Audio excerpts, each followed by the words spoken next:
When you're giving a speech in class, there's usually a place toward the beginning of your speech where you talk about why you're giving why you're talking about a certain topic, why it's important to you and why it's important to the audience. The same is true if you're doing any kind of spoken word performance or literature reading. There needs to be that connection of why this piece, why now, and for an audience, why am I listening to it? And the link here or the bridge between you and the literature and the audience is what's called an introduction. So this quick tutorial is going to talk a little bit about, how is the introduction a bridge between the audience and the literature and also you as a performer.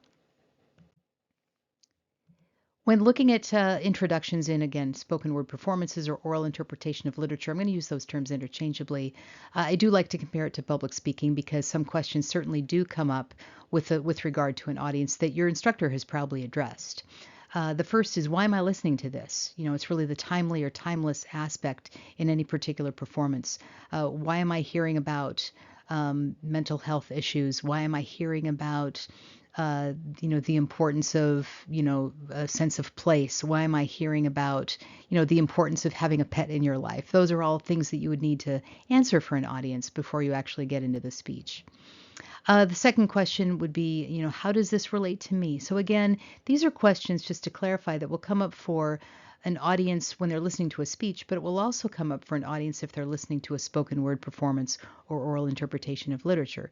The second question, how does this relate to me? And there's a sense of connectedness there. And it doesn't mean that I have to necessarily have the same experience as the person that is in the piece that you're performing, but there needs to be some connection. If we're looking at identity, for example, how does a person's gender identity relate to whatever issues I've dealt with in my life? That's what the audience is going to ask themselves. If we're looking at a different cultural aesthetic or a different cultural norm, how does this relate to me? There's always universally a sense of family, a sense of obligation, a sense of duty, a sense of tradition.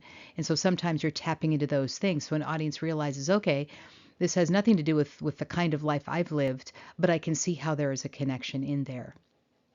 Finally, the last question, or probably one of the last questions at least that I'm going to address, is what am I going to learn from this? And there's really a sense of utility here. And it doesn't mean that every um, piece of literature is useful to us any more than every topic in a speech is useful to us.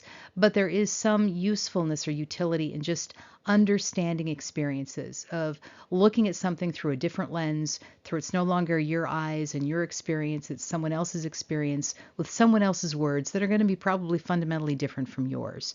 And so that's something with regard to both public speaking and oral interpretation I think is really important to address. And the obviousness of these questions or the answers to these questions is really up to you.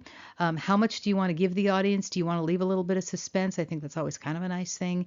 You don't want to over explain a piece and then there's no reason for me to listen to a piece, but give me enough so that I kind of go, okay, this is perhaps what I'm going to be experiencing in this.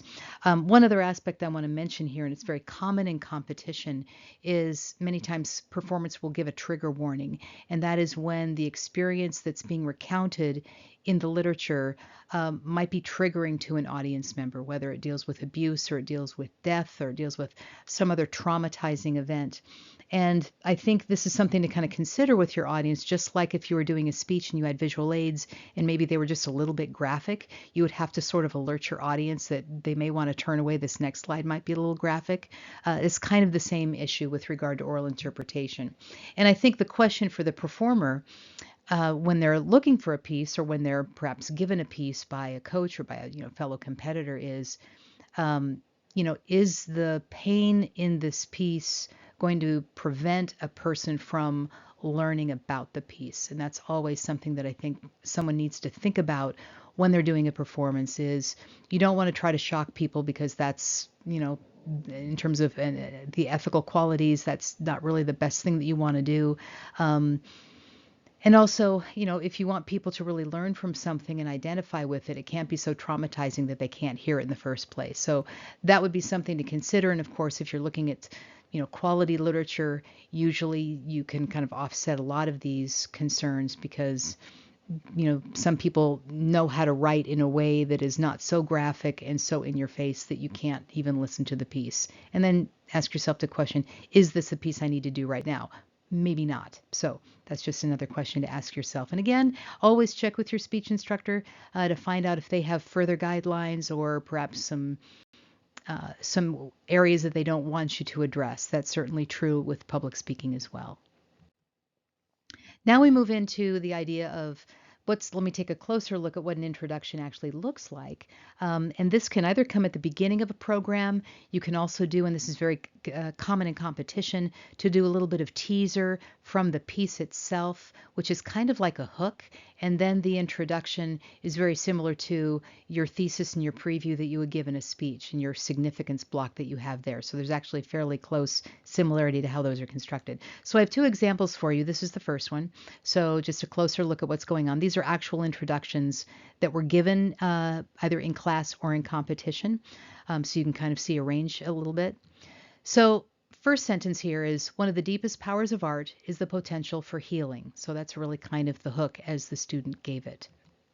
We then move into the significance part, which is, according to the Journal of Creative Aesthetics, art making can facilitate forgiveness. So there we have some significance. So we sort of know at this point that the program is going to be dealing with art and it's going to be dealing with forgiveness, which probably means it's going to be dealing with something just a little bit traumatic. We then move into the next section, which is the artist makes a work and is in turn made by it. In this way, art making serves as a vehicle with which a victim can move through the healing process. So this is sort of explaining this concept that art making can facilitate forgiveness and what that actually means. We then move into sort of an indication of plot and character. In this selection, we witness a character facing their trauma and, through art, actively transforming it. Now, you can always decide how much plot or character you want to put into an introduction. Again, if you want to leave that as kind of a great reveal as you go through your piece, you certainly can. So, but it kind of depends on what you think the audience needs to hear as you're setting up your piece that you're going to be performing.